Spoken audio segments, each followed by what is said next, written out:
Сәлеметсіңдер ме балалар, менің арнама қош келдіңдер. Бүгінгі сабақтың тақырыбы әлеуметтік желілер технология жетістігі. Сабақты көрмес бұрын маған тіркеліп, лайк басып, комментарий қалдыруды ұмытпаңдар. Бірінші сұрақ. Әлеуметтік желілердің пайдасы мен зияны туралы ой бөлісіңдер. Әлеуметтік желілердің пайдасы. Достарыңызбен алыстан сөйлесу мүмкіндігі, әлеуметтік желілерді өзін-өзі дамыту, шет тілдерін үйрену, қызықты кітаптар оқу, музыка тыңдау құралы ретінде пайдалануға болады. Әлеуметтік желілердің зияны. Әлеуметтік желіні тым жиі пайдалану денсаулыққа белгілі бір дәрежеде зиян келтіруі мүмкін. Мысалы, экранға бірнеше сағат бойы қарап отырған адамның көру қабілеті төмендеп, физикалық белсенділігіне кері әсер етуі мүмкін. Әлеуметтік желілер үлкен тәуелділікке ие. Егер сол тәуелділікке ұрынсаңыз, ғаламтор жоқ кезде психологиялық ауруға шалдығуыңыз да мүмкін, әсіресе жасөспірімдер. Екінші тапсырма, сұрақтарға жауап бер. Бірінші сұрақ, өзіңнің жеке парақшаң бар ма? Екінші сұрақ, әлеуметтік желі не үшін қажет? Екінші тапсырма, өзімнің жеке парақшам бар.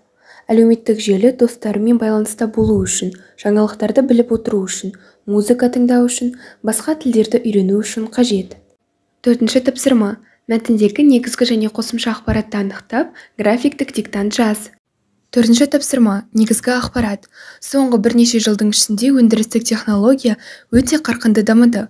Ғалымдар мен өнертапқыштар технологияны дамыту үшін жаңалықтар ашып жатыр. Интернет-браузерді қалтаға салып жүру немесе компьютер арқылы басқарылатын көлік жүргізу барлық адамды қызықтырады. Қосымша ақпарат, мультимедиалық хабарлама қызметі мен Bluetooth байланысы да заманауи технологияның өнімі. ММС-тің көмегімен сурет, дауыс, бейне түсірілімдер сияқты мультимедиалық нысандарды бір ұялы телефоннан екіншіге жібере аламыз. Лазерлі технологиялар электромагнитті өріс бөледі. Олар медицинада емдеу мақсатында жиі қолданылады. Бесінші тапсырма. Жұбыңмен бірге сөйлемдерді ережеге сүйене отырып сәйкестендір. Бізге 6 сөйлем берілген, соларды ережеге сәйкес қылып сәйкестендірейік. Бірінші сөйлем. Алынған дәйек сөз, мысалы, кімдікі екендігін және қайдан алынғандығын көрсету үшін соңынан жазылған кітаптың аты, авторы, жақшаға алынады.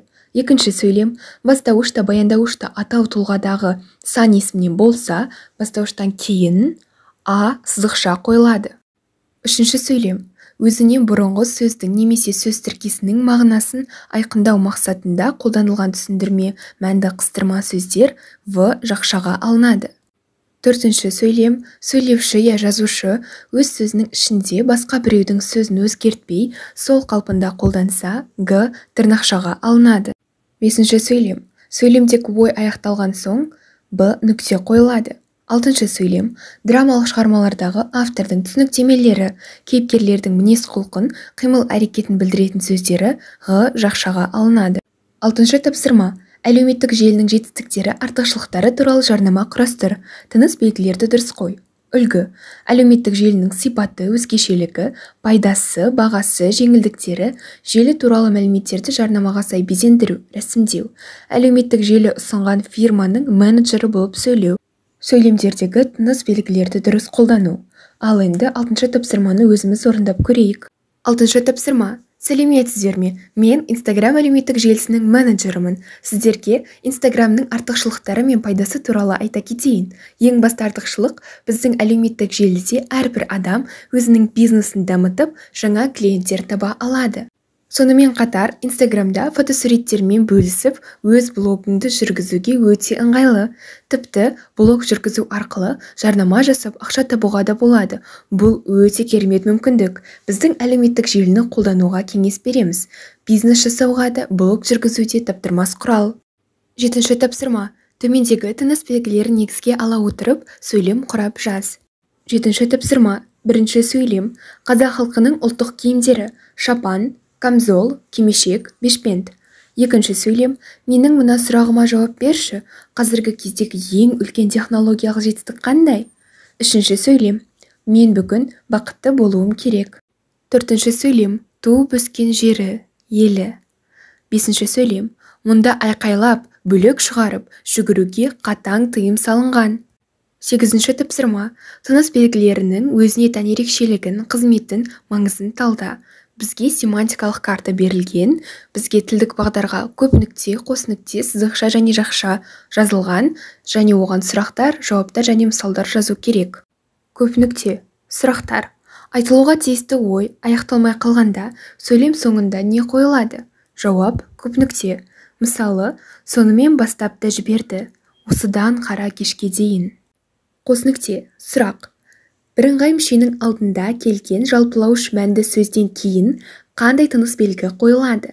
Жауап қос нүкте. Мысалы, үйдегілердің бәрі апам, айна, інім, қонақтар да далаға жүгіріп шықты.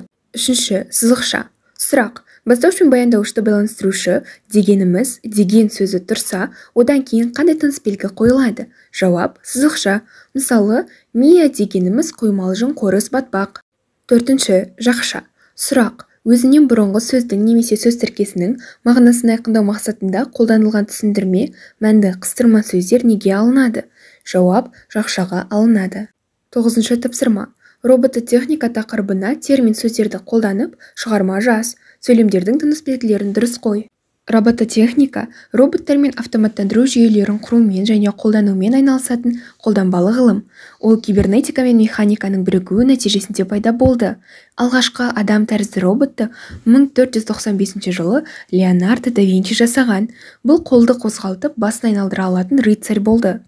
Робот термині 20 ғасырда ойлап табылған. Ол әдебиеттен шыққан. 1920 жылы Чехиядан келген жазушы Карел Чапек жалған адамдарды шығарған өндіріс туралы пьеса жазды. Онда бұл сөз алғаш рет айтылды. Қазіргі таңда роботтар үйде, кәсіпорындар мен әскери салада қолданылады. Көптеген роботтар миналар мен бомбаларды залалсыздандыру сынды адамдарға тікелей зардап алып келетін жағдайларда қолданылады. 10-шы тапсырма. Өздерің оқитын басқа пән оқулықтарынан тырнақша және жақша кездесетін сөйлемдерді таңдап, оларды топқа талқылаңдар. Тырнақша мысалдар. Бірінші мысал. Сұлу емес, сүйген сұлу депті ғой. Әркім өз сүйгенін мақтайды да, деп қойды жантайып жатқан бір жігіт. Екінші сөйлем. Өзінің айтулы ару қыздарының атын Ақмарал деп қоятын болды. Үшінші сөйлем. Оның ата тегінде бар тобықты, бар қарқаралы Қаракөк деп атайды. Жақша мысалдар. Бірінші сөйлем. Ынтықпай.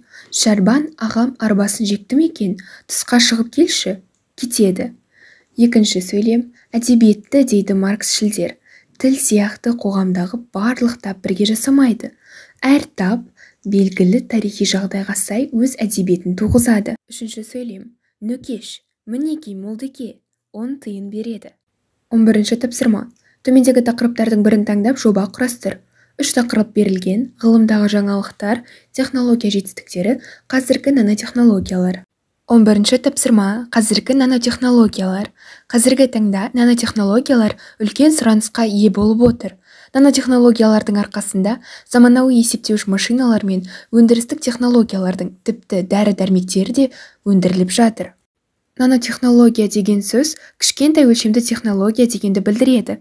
Бұл жерде нано сөзі миллиардтың бір бөлшегі деген мағынаны береді. Қазіргі заманауи сандық технологиялар мен үйлесімді жұмыс істейтін электронды құрылғылар осы нанотехнологияның жемісі. Бұған мысал ретінде байланыс саласындағы талшықты оптикалық жүйелерді жатқызуға болады.